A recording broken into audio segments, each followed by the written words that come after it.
How sweet the sound that saved a wretch like me.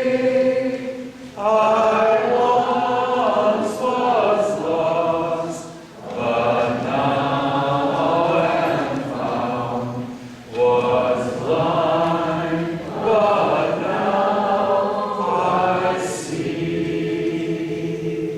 Good job, good job. Welcome to our annual meeting. I'm Father Doug Captain, your pastor. If you're here for dodgeball, you're down and to the left. If you're here for sheep's head, you're down and to the right. You'll find bathrooms. There's a couple bathrooms in the back of church on the left and right. Otherwise, you go downstairs. If you use the downstairs bathrooms, I understand the women's bathroom. I've never been there, but they were made for school children. So you might choose appropriately. It is good to gather for this time of annual meeting to look over this stuff and to prepare our hearts. And as we do this tonight, as we gather, I want you to know that this is not going to be just about finances. There is so much more happening in this parish and in this area. I want you to leave with a larger view of parish ministry that we're all a part of. Included tonight will be our mass survey and our building and grounds reports. And as we go through the various parts tonight, you got questions. We're going to kind of put 3x5 cards were handed out. You got a question, write it on there. We'll collect them at a little break time, and then we'll answer them from there so that we can get everybody presented and get all the different areas covered, because there's a lot of different things that are a part of this. And if you have questions other days, do as you normally do, call the office, email, connect with one of us in time and in many different ways. So as we gather, looking at our agenda for our annual meeting, just again want to emphasize the many different things that are part of it. And also, if you're doing your questions on your 3x5 card, you can note the slide number on the form, the handout that you have in your hand if you can, or the title, and one question per card. And if you want to put your name on it, we'll not publicly speak your name, but in case we need to follow up or we don't have enough time to get them all done, we know who's looking for what kind of answer as part of that. Just kind of so we have the various part of that. Let's take a moment now to move to our next slide, and let's begin in prayer.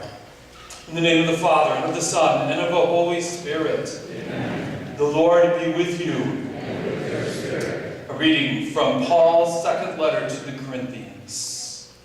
But just as we have the same spirit of faith that is in accordance with the Scripture, I believed and so I spoke. We also believe and so we speak, because we know that the one who raised the Lord Jesus will raise us also with Jesus and will bring us with you into his presence. Yes, everything is for your sake, so that grace, as it extends to more and more people, may increase thanksgiving to the glory of God. The word of the Lord. Thanks be to God. Again, just want to emphasize the glory of God. Our parish, our ministry is about giving glory to God. And as Sister Pam would always say, it's all about Jesus. It's all about Jesus. So with that in our mind, in our prayer, let us turn to our next slide. In our lives, in our parish, we always want to be part of our parish mission. So I'm going to invite you together to pray that with me. The Manitowoc Catholic community exists as a sacramental body of Christ, to love as Christ loved, by boldly proclaiming our faith, teaching our youth, spreading the good news of Jesus, and servicing one another and others in an ever-changing community. Okay, keep that in the back of your mind as we go forward.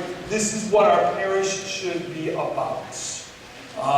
Next, as we look again, I want to just highlight that I kind of organized tonight's meeting along our pastoral team as we reorganize. And so as you look at this organizational chart, what happens after I came, kind of reorganized the parish a little bit, emphasizing lay leadership and inviting staff members to step up as team leaders. So Deacon Mark is the head of our worship and living justice and stewardship, works with the deacons in all those areas. Father Dave works with our adults. Adult faith formation comes under him. Pastoral care, all our outreach to the sick and the homebound and various other people that are in need. And as a bonus, we give them the school.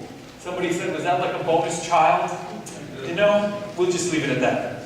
The opposite group from that, minus the school, is Father Mark, who does who is head of the team that works with all our youth, religious ed, faith formation, middle school, high school, all those ages of our youth. And then Deanne covers our current operations for the parish, day-to-day business, paying the bills, doing all that kind of stuff. And Pat is about future planning. Where are we going down the road? 2020 plan. I just want you to know that that's kind of the organization that I worked with, or that I set up shortly after I came, as a way, again, of calling forth lay leadership and as of organizing the parish so that the various ministries and the various things can happen. But you know, it's not just about the staff that's part of the parish. There are lots of various organizations and councils and committees that are all, so if we turn to the next slide. So are we stuck up there? There we go. Once in a while that happens with the computer. Okay, if you're looking in the sheet, you should have saw the one with the orange squares on it. Okay, and so that's the team. And then the next slide we'll come to is the parish organizations that are a part. Here we go. Parish organizations, pastoral council, finance council, worship. We have lots of groups that are helping with leadership in the parish. How many are part of one of these organizations? Number of people. Thank you for your leadership on that. And how many have been a part of that in the past in many years of parish life and ministry? I bet quite a number of you have at different times. Yep. Good. Thank you for that volunteer work, for sharing your insight and leadership. It's important to know that as a parish, all these pieces come together. Many people are involved. We're going to turn now to the pastoral council part and look a little bit more. Pastoral council reports directly to me. Wendy Nett is our pastoral council chair. Wendy? Good evening, and thank you for coming out. Before I get into what the pastoral council does, I would just like to recognize Bob Fricke. He is our parish secretary trustee. Unfortunately, Bob isn't able to be here tonight, but he does spend a lot of time and shares a lot of his talent in doing that position. The role of the parish council is first and foremost to assist the pastor in establishing and directing spiritual, moral, and economic life of the parish. The pastor is a member of the council, and final authority does rest with him. Fortunately, we have a quick study in Father Doug. The council develops and maintains a mission statement which embraces the life and mission of the parish. Using our mission statement as our compass, we formulate parish policy, foster good communication, recommend priorities, and set goals. Responsibilities of the council are to listen and respond to what the Holy Spirit is calling the parish to do and become, to organize lay participation, to assist in the development of parish policies and strategies, to facilitate parish planning, and to listen to the needs of the people. The council provides a liaison to the worship, adult and youth formation, faith formation, the living justice, and the stewardship committees. This liaison facilitates two-way communication between the parish council and each of the committees. As a council, under the guidance of the pastor, we can provide direction, which is in line with our mission statement, goals, and priorities. If you wish to request time to speak at the parish council meetings or any of the council meetings, there is a form which you can complete. We ask you to complete and return a week before the meeting to the parish office. This gives the committee time to prepare so fair consideration can be given to your concern. Forms can be found on the website, or you can pick one up at the parish office. I thank you for your attention, and I will turn the microphone back over to Father Doug. Thank you, Wendy, for your leadership as part of the Parish Pastoral Council, a great advisory group for the pastor. We have lots of good people with very different areas of expertise that's helpful. We want to turn now, looking at the current operation stuff, invite our head of our finance committee, Randy, on. Randy? Thank you, Father. Good evening, everybody. My name is Randy Miller, and I'm the chair of the Finance Council. My day job is I'm a partner at Hawkins as CPAs in the Manitowoc office here. 3 leadership positions with the Finance Council. First of all, the pastor, who's obviously Father Doug, And that individual is a member of the Finance Council and has final authority with all decisions. Secondly, we have an elected trustee treasurer. That person does a lot of different things for the parish, but one of their roles is as a leadership position on the Finance Council, and that individual is Ken Brooks. Ken, stand up, take a bow, he's out there. So all the tough questions go to Ken, all right? So, and then thirdly, I'm the chair of the Finance Council, then we have a number of other members. The role of the Finance Council, we are governed not only by civil law, but by canon law. You know, so unlike a normal corporate board of directors that only is subject to civil law, we have both civil and canon law that we have to follow. So I'm going to just read this big picture role, and this is our primary role. The role of the Finance Council is to assist the pastor in the wise stewardship of the material gifts entrusted by God to our parish in support of the mission of the parish and broader church. So that's our role. So how do we accomplish that role? I have, I think on the slide, 7 responsibilities that we are responsible for. I'll kind of go over each one and just give a real highlight. So number 1, accounting system. Using the diocesan chart of accounts, we oversee all the financial records of the parish. 2, budget. We oversee the creation of the annual parish budget. We also create a 3 to 5 year fiscal plan for the operation of the parish. Vision 2020 is basically that right now. Number 3, financial reporting. We oversee all sorts of financial reporting. Monthly, quarterly, annually, diocesan reporting. We get an annual audit. There's various reports to the parishioners, tax compliance, etc. Number 4, internal controls. So the diocese provides guidelines, and we ensure that those procedures for internal controls are in place at the parish.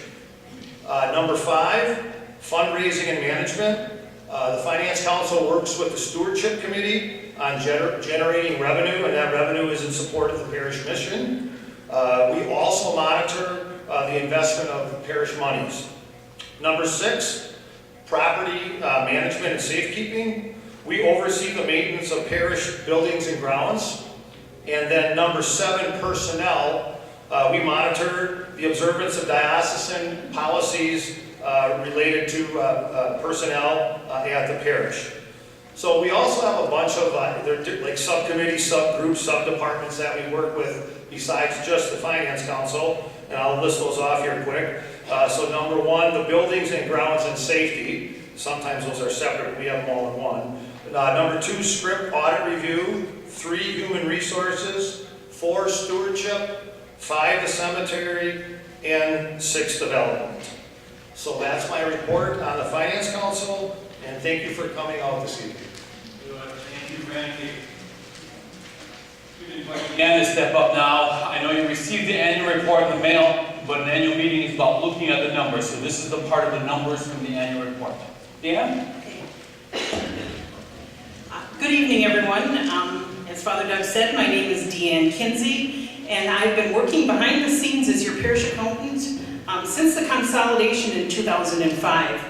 I always strive to give you clear and accurate financial information, and you can always direct any questions to me at the parish office whenever you have a concern. I'll get back to you as soon as I'm able to. So let's turn our attention to the finances of the parish. And as Father Doug said, this information was sent to you in December, and the numbers are lifted right off that annual report that we mailed to you. Also know that annual report, if you've misplaced that, is available on our website, along with our audited financial statements.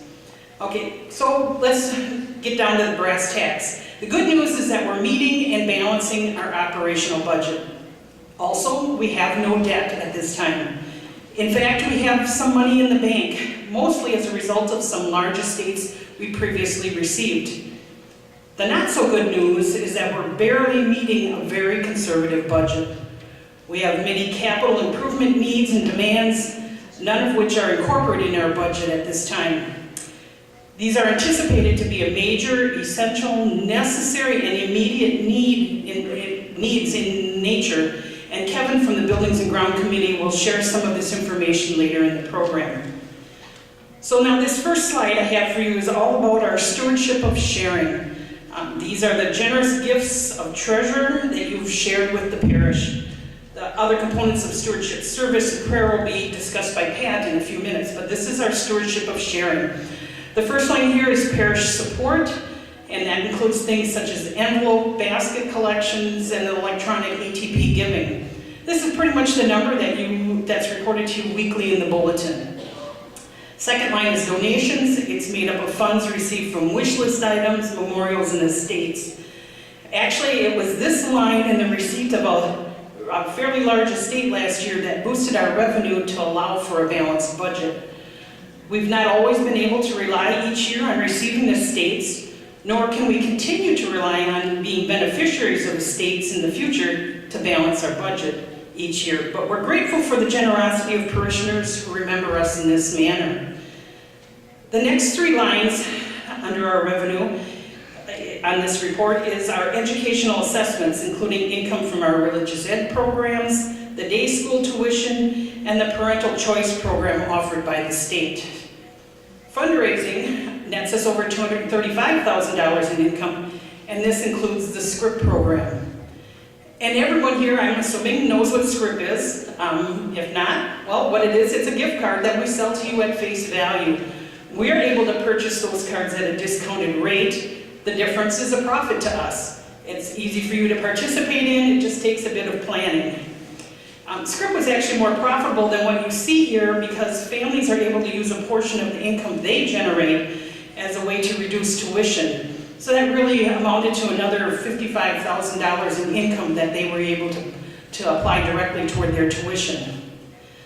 The last line on this revenue screen is labeled miscellaneous, and it includes many things like investment income, rental income, hot lunch, extended care programs, our service organization revenue, and things like that. One other way you're able to help the parish that's not included in the financials is through giving to our endowment fund. The December 2017 year-end statement showed a balance of just over $192,000. It's held at the St. Francis Xavier Investment Corporation. That's part of the Green Bay Diocese. They manage the funds for us and they invest the money in keeping with Catholic teachings and values. If you'd like to contribute to the endowment fund, contact us and be very specific as you write your check out with instructions and whatnot, because we don't want to confuse this with your regular stewardship contributions. We are trying to grow this fund at this time, and we currently don't withdraw anything from it, but it's available to us for plans for the future.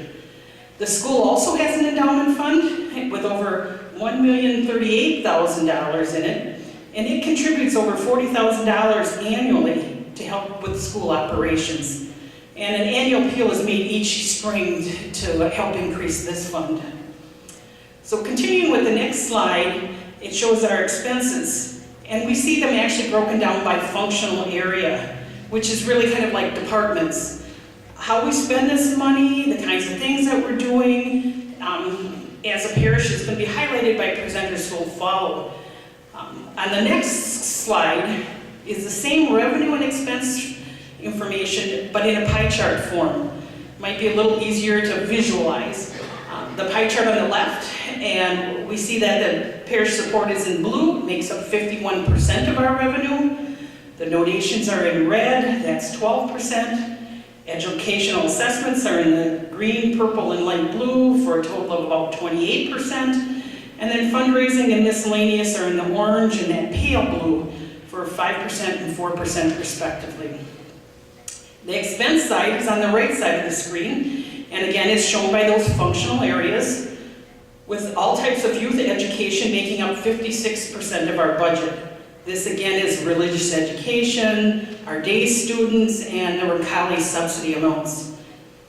The next line the next section, it talks about the Catholic ministry, and that's all the good works that's being done within the parish, including those by service organizations. It includes expenses for music and liturgy and the many programs that we offer. It's 28.6% of our expense budget, and it's shown in that blue. The management and general function area is in the green color. It's 14% of our budget, includes utilities, printing, postage, telephone, computers, those kinds of things. Fundraising is 4% of the budgeted expenses, and that's shown in that purple. The one thing I want to touch on specifically as it relates to expenses is our subsidy to the school.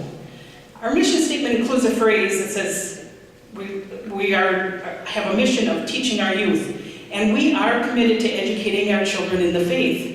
And we certainly, as a parish, put our money where our mouth is, since we currently dedicate more than 50% of the parish budget to subsidizing our school operations and Roncalli. The schools are both aware and appreciative of this, and are working to reduce the financial burden without jeopardizing quality education. And you'll see on this slide that's up now that the SFA school subsidy per student trend has been decreasing. This subsidy in 2014-2015 school year was nearly $4,000 per student. The budget for this next year, 2018-2019 school year, takes us down to just under $3,000 per student. The schools have been able to do this as a result of a bit of an increase in enrollment and the participation in the Wisconsin Parental Choice Program. With that, Father Doug will come back up and talk about another major impact on the budget, but not from the financial side, but he's going to talk about our human resources area. Human resources, thank you, Deanne. Just to follow up to her, did you know $4.4 million budget we're working with here at the parish? And the other question is your parish in your estate or not? Maybe it's a good time to update that. So as we look at human resources, again, just noting, Father Mark and I came here August 1st, so we've certainly had significant change in our priests and in our leadership. The new team chart, as I kind of reorganized us into 5 teams, and there's been a few changes. Religious ed has changed, we've staffed the front desk, and a few other things. So we've had a few people coming and going. Best place is to go on the parish app, on the parish website, to look at what staff is doing what as part of that. But staff is only a small part of really the number of hours that happen here. Much more so happens through the stewardship of service. Pat, if you share a little bit with about our volunteers? Thank you, Father Doug. The stewardship of service, I think is a good way to describe it, is an extensive, very extensive complement of staff, all serving our parishioners. This is what we're talking about, all of you, and so forth, all of the various things that you do for us. And in fact, last night at the pastoral council meeting, I was asked, well, Pat, could you do a ballpark figure of the number of thousands of hours that are put into this by all of the parishioners? And first my chin hit the ground, and then I thought, well, maybe there's at least one program. So with help of one of the staff members at the office today, we took a look at simply the weekend liturgies and holy days. And within that alone, you and your fellow parishioners contribute over 8,000 hours of assistance to running this parish for all of us. That is true stewardship and service. Other offerings that we have that we always certainly look for help in, and they're listed up there, anywhere from parish leadership positions, liturgy and worship, which I just described to you, in particular Sunday liturgies, and as we move forward, service and outreach and all sorts of programs, parish support services. One of the things that we've done of late is we ask people to come in and we do mailings and so forth. All of those things help us. And finally with that, we do have a few copies of this available up front if you want to take a little bit closer look at the various ministries that we are looking for any assistance that you would be willing to provide and that you feel your talents would be very good in supporting this parish. So this parish and ministry directory is available up front after the meeting today. Very good, thank you. And again, if you heard me preach on stewardship of service, challenge everybody in the parish involved in just one thing. And that happens, one thing that you're comfortable doing. We want to turn our attention now, Deacon Mark, will come forward. We want to talk about worship. We have a worship commission, and the deacon team is with them, and it's some of our deacons that cover some of our other committees. So worship commission, its primary role is to plan and evaluate all the masses that we have here in our 3 sites. And that's our weekend masses and our weekday masses, which total about 660 masses per year. And that's not including any anointing masses, any Holy Day masses, any additional masses because of Christmas or Easter. So we have a lot of masses that we have to plan for. The masses are served by our very faithful priests, our deacons, my fellow deacons, and 515 very dedicated liturgical ministers. And that's not even including our choir members who are part of worship, but they are under a different section. And we also see to the devotional life of the parish. That includes things such as Stations of the Cross, which will become active in Lent. Our monthly Holy Hour, which is held at the Adoration Chapel. And Fatima Devotions, the Rosary, that's held every Wednesday night. And our Eucharistic Adoration Chapel, which is open from Monday to Thursday evening. And that's just to name a few things. We also plan any special events, such as our Unity Mass that we had in September at the Ice Center. So a lot of things to keep in the air, but we have a great team of volunteers that come and help plan all those things. Very good. Thank you, Deacon Mark. I took a quick count thinking about it. We probably do about 1,000 masses a year here at the parish. Between all the various areas that he said, and adding to that the nursing homes that we visit and the masses that we do there. Again, liturgy just doesn't happen. It takes lots of helpers and lots of volunteers and lots of work around that to have good liturgy. So with that in mind, we're going to look at the Saturday Mass survey. These are the new results just out from the surveys. 733 of them completed. It was interesting to note that the 4 o'clock masses had the most people that attended, that filled out the survey, but also of those Saturday Mass, for the Saturday Mass survey, it's our regular Mass goers. As we look at our next screen, it's our regular Mass goers that really filled out the survey weekly. So because part of the survey asks how often do you come to Mass weekly, or do you come a couple times a month, or monthly, or a few times a year. So my hope in doing this is looking at a different Mass time other than 3, 4 o'clock Masses, because we have a whole group of people we're not connected. What Mass time would help them? But unfortunately, our survey didn't reach them as well as I had hoped. But when we look at the results, certainly Saturday at 5:30 was the main group that came through on that. And as we look at the next screen, the biggest group of people that wanted 5:30 on Saturday are in the green up there, the 39.7% that would attend a few times a year. So greatly appreciated. Know that that would be a great thing for them, but it's really hard to do a Mass on people that only attend a few times a year. So, and that's why we put that question in there, because we wanted to know, because there are certainly, I'm sure, times, how many attend 4 o'clock Mass right now? Yep, looking around, recognizing the number of faces, and that works well, and I trust that's not going to change. But there will be a 4 o'clock someday when you just can't make it at the 5:30 would be convenient. It will mean you'll miss your place at the restaurant, but they can adjust.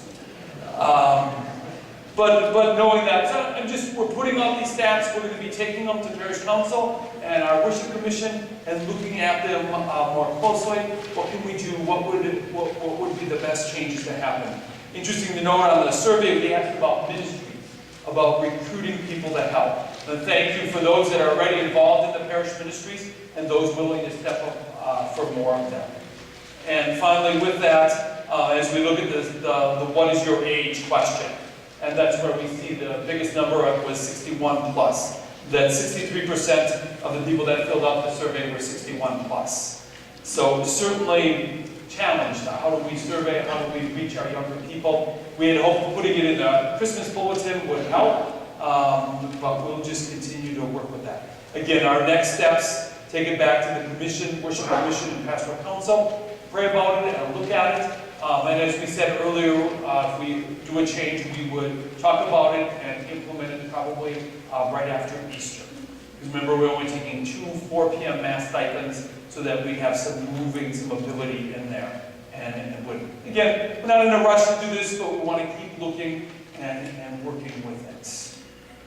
Moving from our mass survey to our music ministry, and I know there's lots of challenges in this area. Just to remind us that well before I came some years ago, we were pretty much in the breaking bread and the missalette for songs. Probably used the same songs forever in there, and then made a radical change here at the parish, started doing worship aids, brought in lots of new music that created lots of comments, and now we're moving to Gather 3. The books are in. Thank you to those that donated towards them. We're putting in those nameplates, the names in the front of those books, and on Ash Wednesday we're going to start using the Gather 3 books. And my hope is that'll be the set of music we use. It's in your hand, it'll be on the screen, everybody should be matching, and it should move us forward. In the meantime, just ask for your patience and just be open as a few changes are happening. And as we keep going forward with that. But know that we've made some great steps in the midst of all this. So that's our music ministry stuff. I want to turn now and talk more about the Stewardship Commission. Patrick? Thank you once again. I think a fair definition of stewardship, when you consider that most of us grew up with the fact of its time, talent, and treasure. Well, Bishop Morneau and others in the Diocese of Green Bay wanted to concentrate on the actions of prayer, service, and sharing.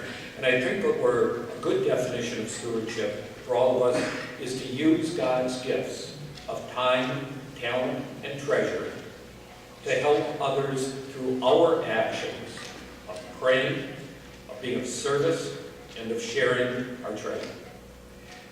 You've already heard a few of the things about prayer, service, and sharing in other parts of this presentation. Earlier, you heard about some of the prayer parts and worship. You'll hear in a couple of minutes from some interactions of the prayer area and faith formation. From the standpoint, you've already heard about service and the extension of the staff that all of you people are.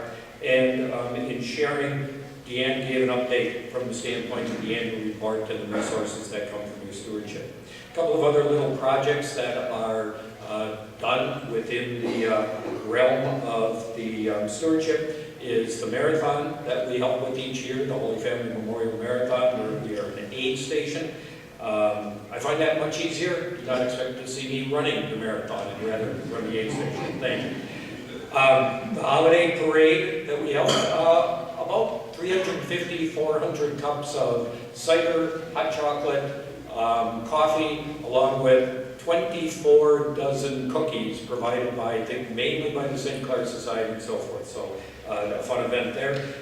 We have the Maritime Garden, and a person very near and dear to my heart helps run that and plant that, and she's here tonight, thank you.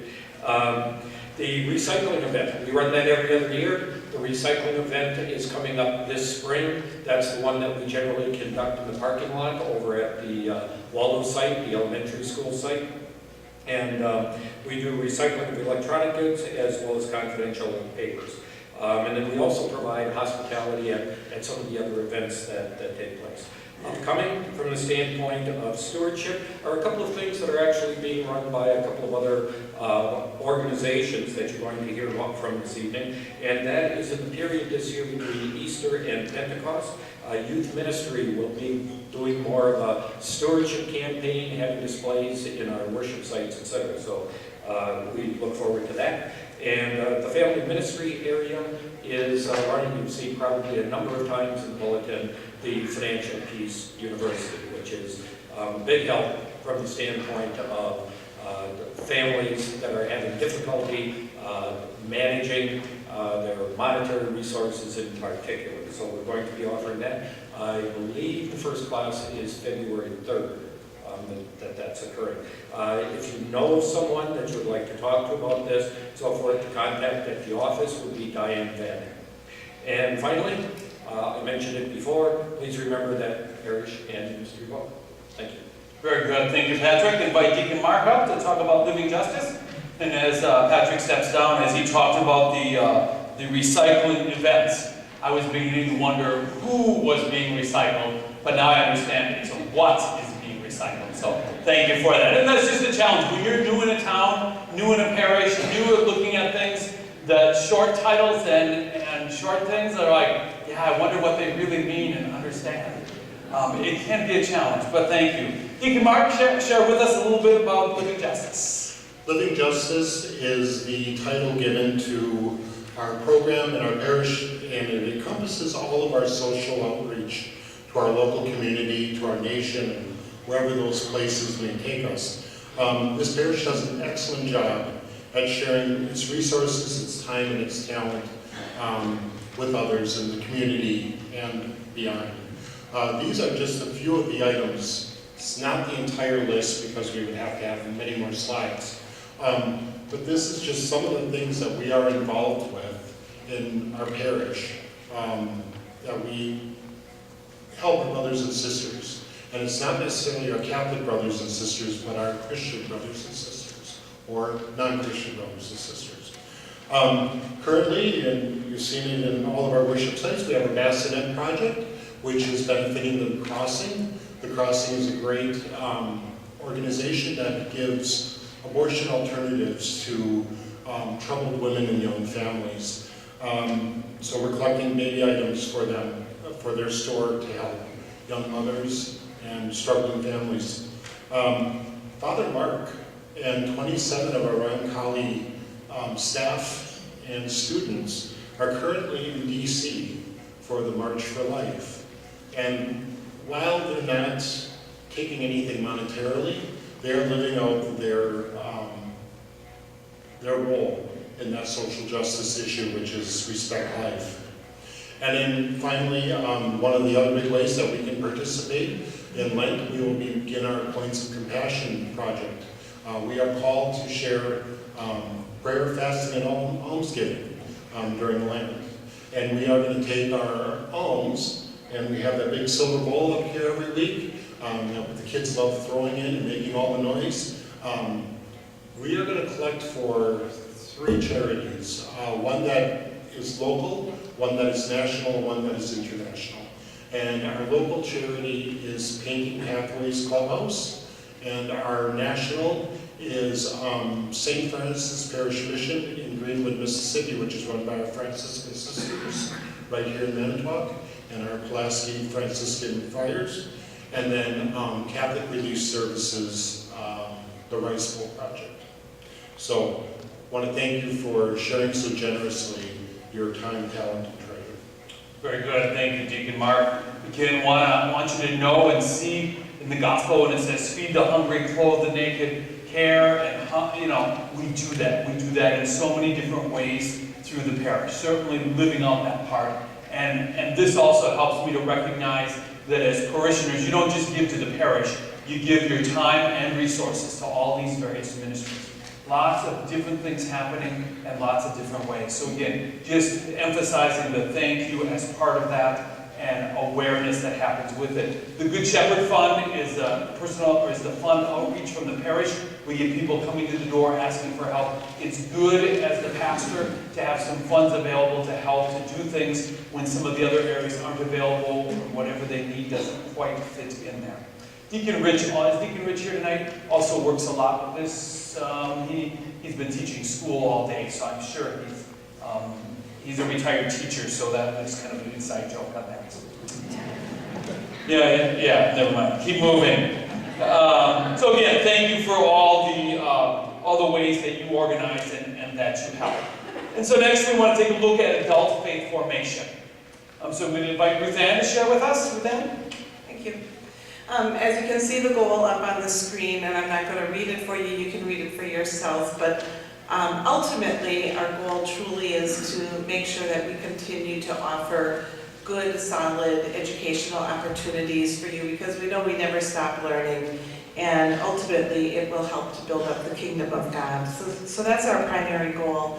As you may know, Barbara Kratz, who had been our Director of Faith Formation, retired last year, and so I was asked to step up and oversee the adult faith formation. So we're kind of in a rebuilding stage with this, and so we've just formed an adult formation advisory committee. We had our first meeting last week, and we formulated our goals and our visions, and I'm really excited. It's a dynamic group of people who love their faith and they're hungry to learn. So I think we're going to be able to continue to offer you good and exciting faith formation programs here at the parish.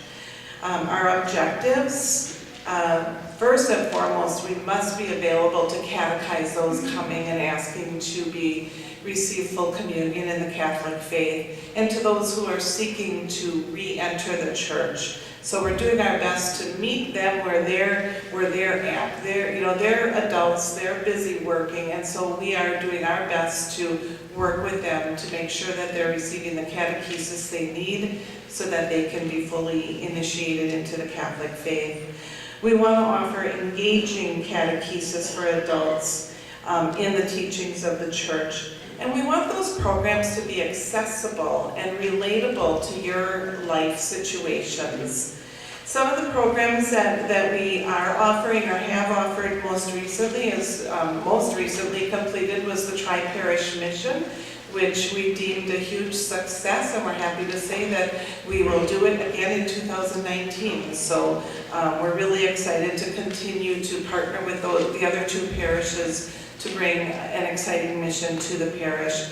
There are any number of Bible studies offered throughout the parish. Ignite and Reflections of Faith occur on Thursday evenings, and I just want to make sure you're aware that even though it's at the Life Teen House, it is an adult event. So don't be concerned that it's for the youth. It is an adult event, so consider taking a look at that. We have women's spirituality groups. We offer different programs during the liturgical seasons. Very soon in the next 6 months, you're going to start hearing a lot about Alpha, and Alpha is going to be rolled out to the parish in the fall. So kind of get your mindset going around Alpha. Be wondering what it is, because you're going to learn more, and it's going to be really exciting for the parish.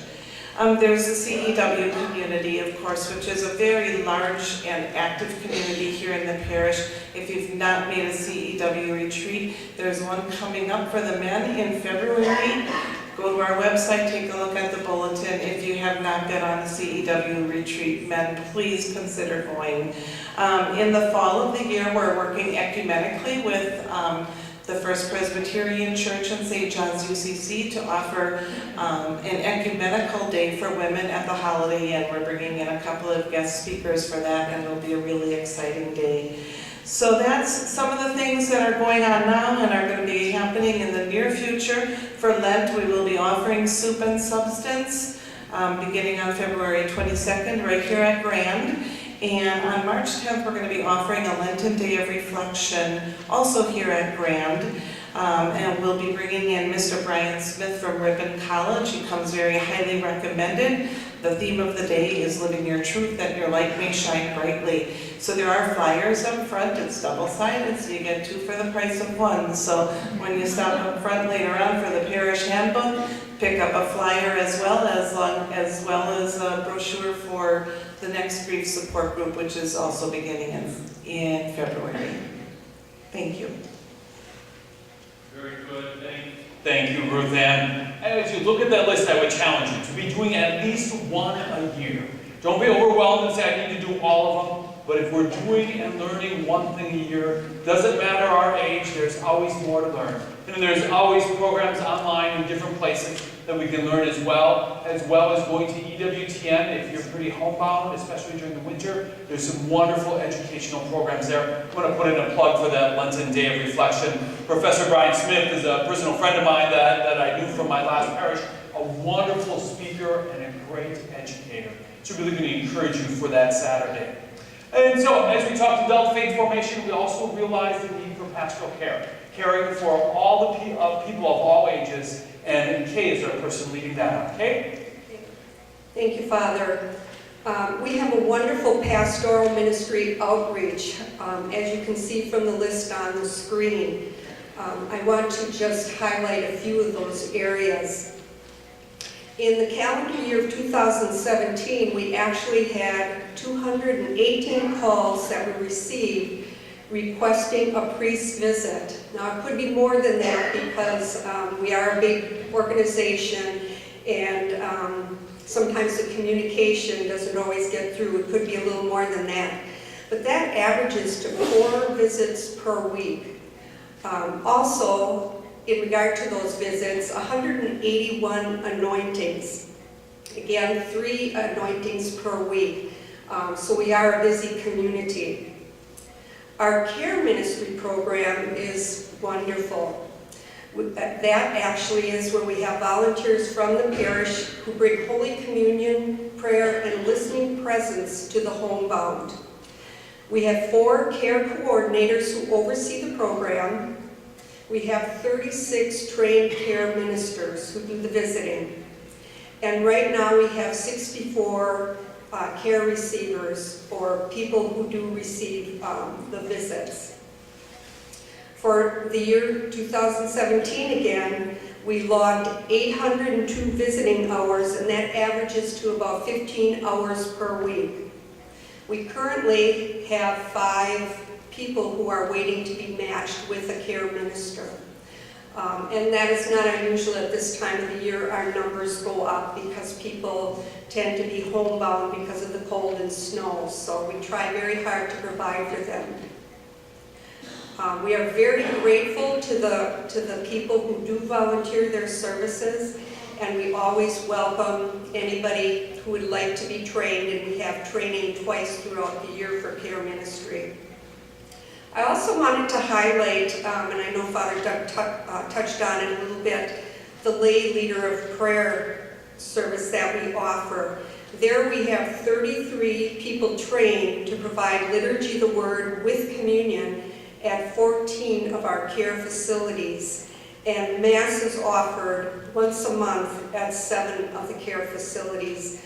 Again, the people really appreciate the service that we provide, and they're grateful to the people who come forward to provide these services.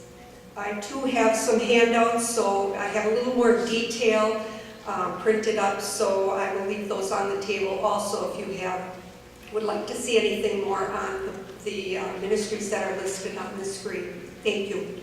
Very good, thank you, Kate. Especially encourage the care ministry this time of year as there's more homebound. Just to have somebody from the parish to visit, to talk, maybe to bring communion, just to be present means so much to our people. I don't want to say we're an aging population, but because you already know that. But aging is good because the alternative is, well, I call Jerry forward to talk to us about the cemetery. Thank you, Father. My name is Jerry Shermansler, and I've been honored for nearly the last 7 years to be the family service manager for the 4 Catholic cemeteries in the Manitowoc area, along with the beautiful mausoleum that's located out on South 14th Street. This is a really exciting year for Calvary.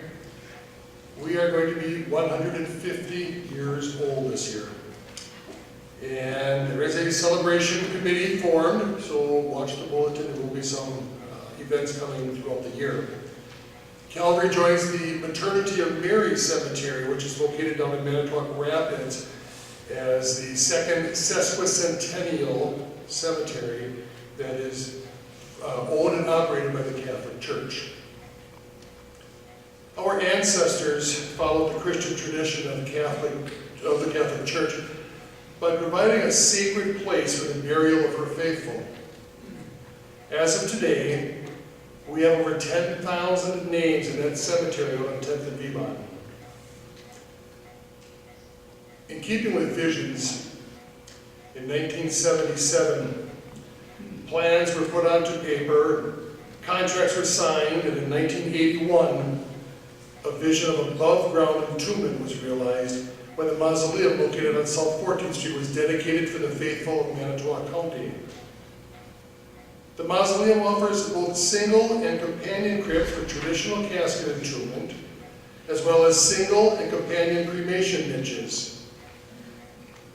In calendar year 2016, we had 116 committal services, in which 57% were casket funerals, and 54% of those individuals now rest in our mausoleum. In 2017, we provided 125 committal services, a 7.75% increase, and that's the busiest year that we've had since we took over the management of the mausoleum and cemetery. Of those services, 56% were caskets, and 55% of our services were in the mausoleum. Why are those numbers important?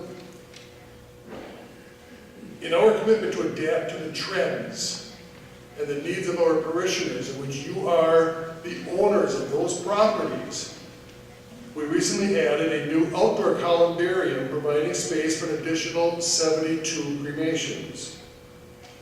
This is our second columbarium constructed in the past 7 years. As the trend across the United States continues towards cremation, we are prepared to meet the challenges and the needs of you, the parishioners. We also maintain and operate St. Mary's Cemetery, the Polish Cemetery, as many people knew it, over on South 18th Street in Division. St. Peter's Cemetery on South 26th Street, south of Manitowoc, in the town of Newton. And as mentioned before, the first Catholic cemetery in Manitowoc County, the Maternity of Mary Cemetery, located down in Manitowoc Rapids. Our perpetual care fund that is maintained by Wisconsin statute will provide burial and entombment services as well as building and grounds maintenance once we discontinue selling cemetery and mausoleum properties because of inventory constraints. At this time, we have more than sufficient cemetery and mausoleum spaces for decades to come. We are in no way short on space. I want you to know that we will be taking care of your children, your children's children, and your children's children's children. We have a lot of room out there. Our perpetual care fund is invested with the Green Bay Diocese, and we have a balance in the neighborhood of $1.1 million. Our annual budget has been constant at about $180,000 a year, in which the parish subsidizes us at $70,000 annually. Our goal for the next year is to continue to be the best mausoleum and cemetery in Manitowoc County. We do personalized service out there. We do the rosary once a month. We do Mass once a month. Just announced yesterday, we will be having our 4th annual luminary service on Good Friday, where we light over 1,200 candles in 3 different cemeteries. Please, if you haven't been out there on Good Friday, make it a point to stop. It is a gorgeous, gorgeous event and a beautiful way to remember our dead. We promise to maintain the clean, orderly, and beautiful grounds in the buildings that our reputation proudly claims. We vow to continue our competitive, fair pricing and the continuation of our seamless service to every family that we serve while employing the very best caring people that we can hire. We shall continue to serve the Catholic faithful in this ever-changing community. Calvary Catholic Cemetery and Chapel Mausoleum is owned by you, the parishioners of St. Francis of Assisi. In conclusion, the final expression of our faith is to rest in a Catholic cemetery or a Catholic mausoleum. You have a beautiful, beautiful shrine out there on 10th of Vivon, on 14th of Vivon. For your convenience, the mausoleum is open every day of the year, and we invite each and every one of you to stop by and witness that beauty and experience the peacefulness. Thank you very much for your time and attention. I'm here to see if you have questions or at the office every day from 9 to 4. Thank you. Very good. Thank you, Jerry. How many already own a cemetery plot or a niche? Good for you. Good for you. Now the rest of you. See Jerry or Michelle as his new assistant. You can go out there tomorrow and see them. Select your spot. Get the what you don't leave it to your kids. They might not put you where you want. They might bury you next to somebody you don't want to spend eternity next to. So this is a great opportunity. While we're talking about that, maybe it's time for a little joke. So road construction crews coming along, and the cemetery was in the way, so they had to move it. So they would dig up and they would move. And they spent a lot of time moving the whole cemetery, digging up, They got to the last one. One guy said to the other, let's look inside. Well, hold on. They look inside, and there was a guy laying there erasing music. What are you doing? He said, I'm decomposing.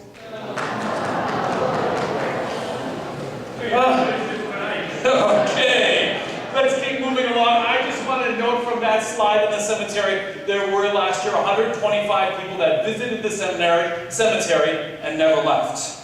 Moving right along. I want to introduce our two principals, Kyle and Steve. Kyle, Steve? Good evening, everybody. Some of you probably think I'm Father Mark. I am not.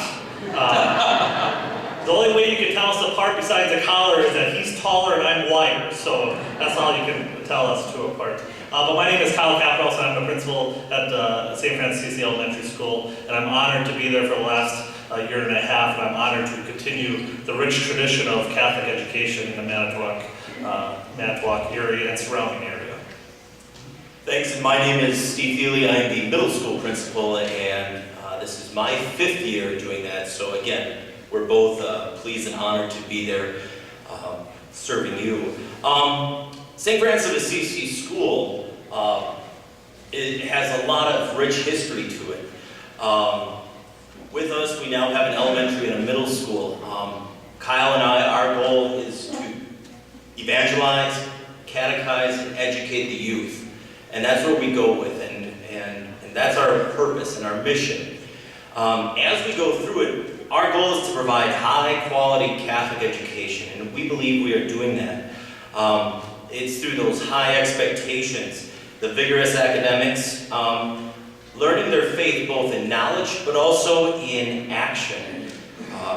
We've expanded what we do. We have competitive athletics that has always kind of existed in Manitowoc, but also we have expanded it to our fine arts in our music, our art, band, and recently in the middle school we've done theater and putting on shows that way. So again, building that up. We have an awesome opportunity to help educate the whole child. And from that, that couldn't be done without the sacrifice, but also the dedication of our staff at our schools. And so we thank them for that too. Ways in which we are out in the community trying to help is through service to others. And that's part of the mission not only here of the parish, but also of our school. We do that. We'll participate in masses. You may have seen us already at one of the sites where the students are taking part in all aspects of the Mass, and again, we're trying to help get our students involved so that they are part of the community at large. And also through service work. One of the things we've done, or we are going to do, coming up, we have Catholic Schools Week at the end of the month, and one of the big plans we have for our middle school is to go out and do service work in the entire Manitowoc and Two Rivers communities. And we'll be, all of our students in the middle school will be doing that in some way, again, to live that out. And we hope if you see us out, say hi. I'm going to turn it over to Kyle on enrollment. So on the slide that is being shown, our current enrollment for the 2017-18 school year is from preschool to 8th grade is 442. And in K to 8 is 372. Just to put that in kind of perspective of how we're doing, in 2014 in K to 8 we had 314 students. So there's a show of increase. And what I want to emphasize in that slide is that when I look at stability, stability and growth. And I think we're doing a great job of that. We're building our base, our preschool base, and hopefully building building the enrollment at the younger age will continue that trend throughout the elementary, middle school, and over at Roncalli. So just continue to work and finding ways to touch those young families and to bring their students and those families closer to their faith. On the next slide is about school funding. Deanne mentioned with the graph how the subsidy, the parish subsidy has gone down over the years. Personally, the word subsidy, I like more of the word investment, the parish investment into the future of our parish. And it takes a big portion of the pie, that parish investment to our education.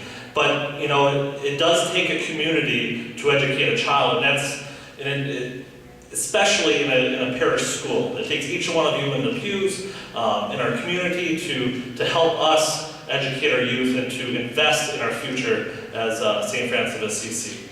And also, with that parish investment, on behalf of the students and our staff, we thank each and every one of you for doing that, because without you, we wouldn't be able to provide the quality education that we are providing in the Manitowoc and the surrounding areas. And the last slide there shows about school funding. One of the parts that has been able to really help St. Francis of Assisi live out its mission is through the Parental Choice Program. That program has allowed families who could not otherwise afford to come to our school. It has now given them that chance for a parent to say, I want my child to go, and here's an opportunity to do that.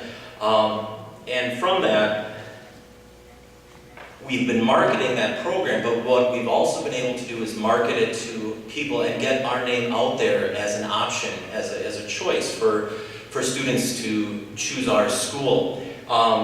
So to that point, if you know of anyone that is interested in coming to St. Francis of Assisi, registration is at the end of the month, and the Parental Choice Program also starts at the beginning of February. So if you know of any family that would like to send their kids to St. Francis of Assisi, please send them our way. We will work to make sure that any child has that opportunity. That is one of our goals, is that all children have the opportunity to have a Catholic education if that's where their parents choose. So with that, again, Kyle and I thank all of you for your support, and we thank you for continued support. Very good, thank you.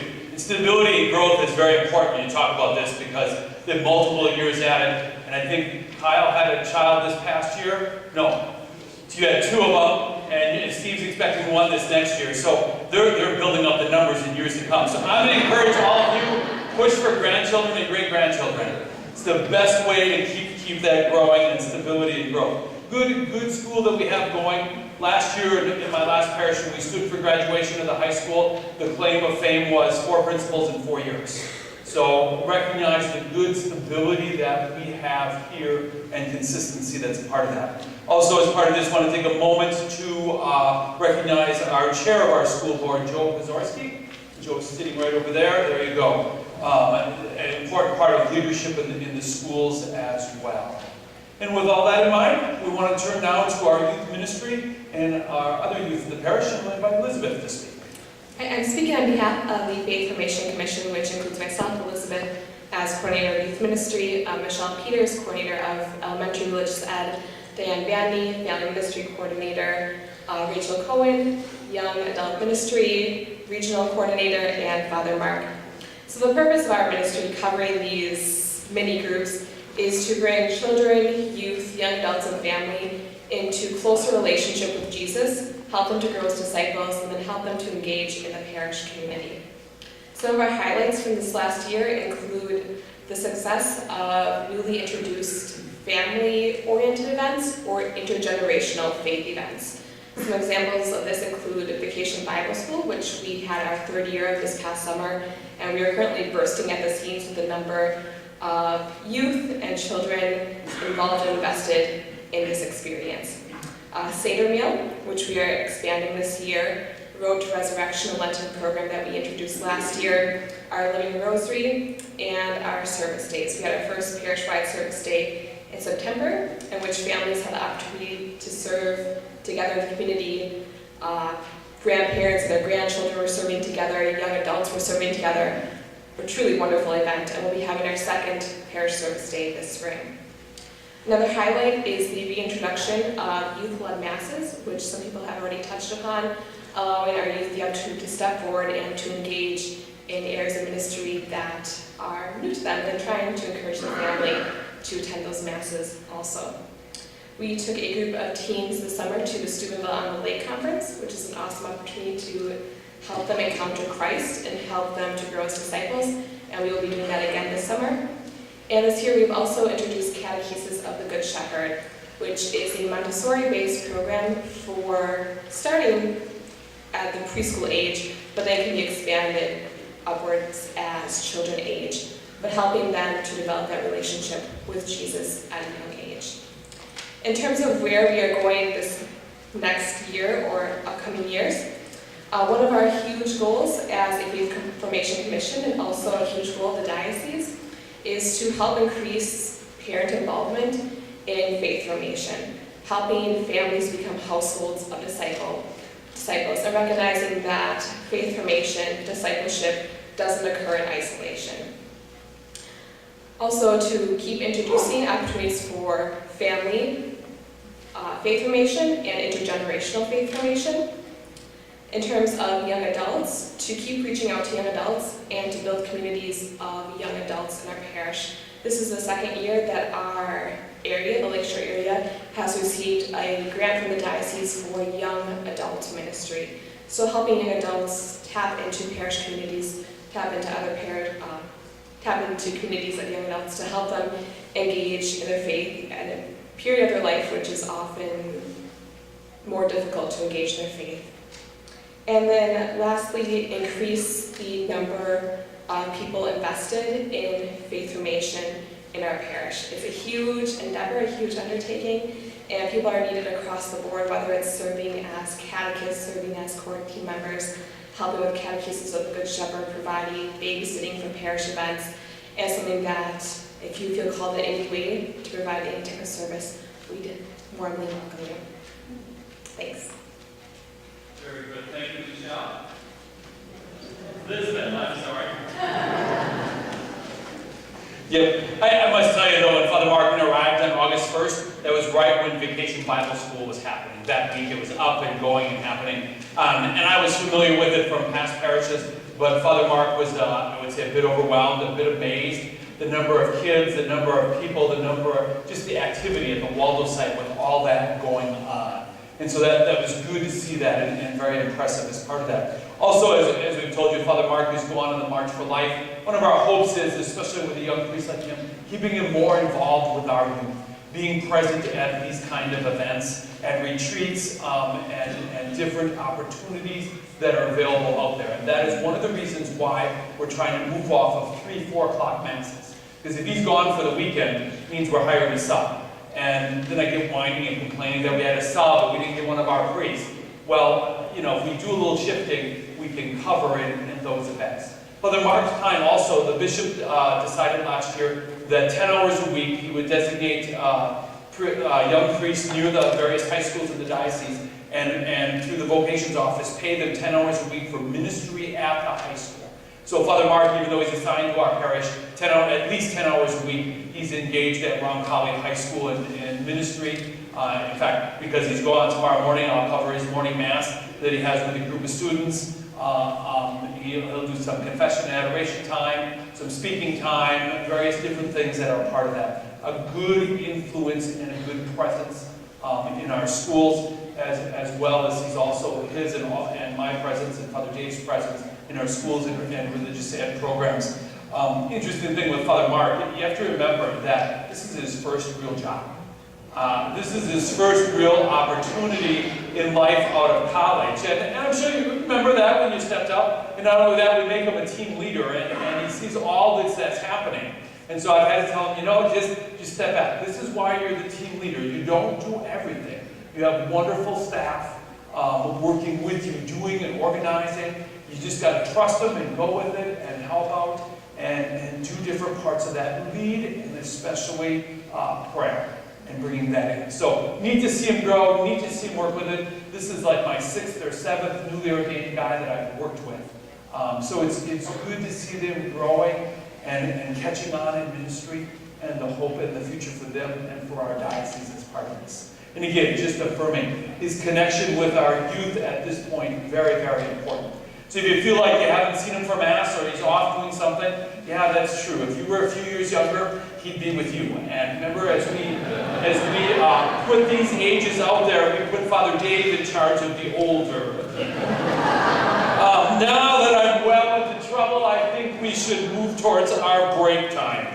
We need to stretch a little bit. Good to invite you. If you have a question, write that on a card. I got a couple, Judy and Stephanie and Michelle and a couple other parish council members that'll help pick up cards if you have them. Otherwise, just stand up, turn around, talk to your neighbor.